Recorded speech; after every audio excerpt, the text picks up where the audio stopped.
নমস্কার, আপনারা নিশ্চয় সুস্থ আছেন, ভালো আছেন। ৩২,০০০ শিক্ষকের চাকরি বাতিলের মামলার শুনানি ছিল আজ কলকাতা হাইকোর্টে। কলকাতা হাইকোর্টের ডিভিশন বেঞ্চে এই মামলার শুনানি হয়। দুপুর 2টো থেকে শুরু হয়ে বিকেল 3:30 পর্যন্ত শুনানি চলে। দুই বর্ষিয়ান আইনজীবী শিক্ষকদের পক্ষে সওয়াল করেন।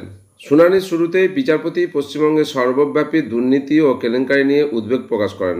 তিনি নিয়োগকারী কর্তৃপক্ষের ভূমিকা নিয়ে প্রশ্ন তোলেন। অ্যাপটিটিউড টেস্ট হয়েছিল কিনা তা নিয়ে শুনানিতে দীর্ঘ সওয়াল জবাব হয়।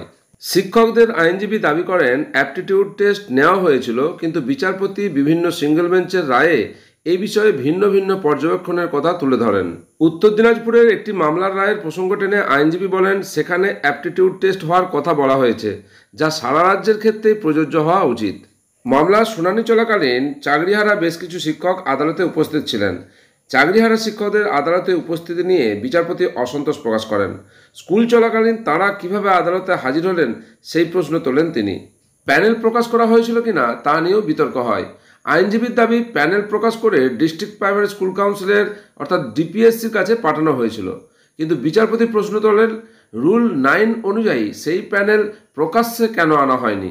উত্তরে আইনজীবী বলেন পশ্চিমবঙ্গের নিয়োগ নিয়ম অনুযায়ী প্যানেল প্রকাশ্যে আনার কোনো বাধ্যবাধকতা নেই।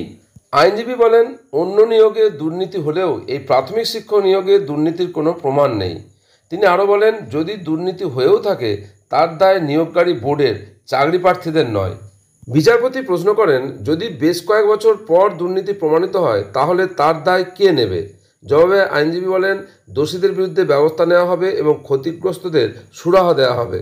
বর্ষিয়ান আইনজীবী বলেন আদালত অভিভাবকের ভূমিকা পালন করে, তাই একসঙ্গে সকলের চাকরি বাতিল না করে যোগ্য ও বঞ্চিতদের সুযোগ দেওয়া উচিত। এই মামলার পরবর্তী শুনানি হবে আগামী 30 ও 31 জুলাই। ওই দিনই মামলার রায় ঘোষণা হতে পারে বলে মনে করা হচ্ছে।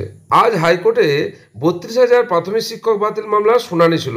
সেই শুনানিতে যে সমস্ত তথ্য উঠে এসেছে তা আপনাদের সামনে তুলে ধরলাম, এবং আজকের শুনানিতে অনেকটাই পরিষ্কার হয়ে উঠল সামনের শুনানিতে অর্থাৎ 30 এবং 31 জুলাই কী হয় তার দিকে তাকিয়ে রাজ্যবাসী।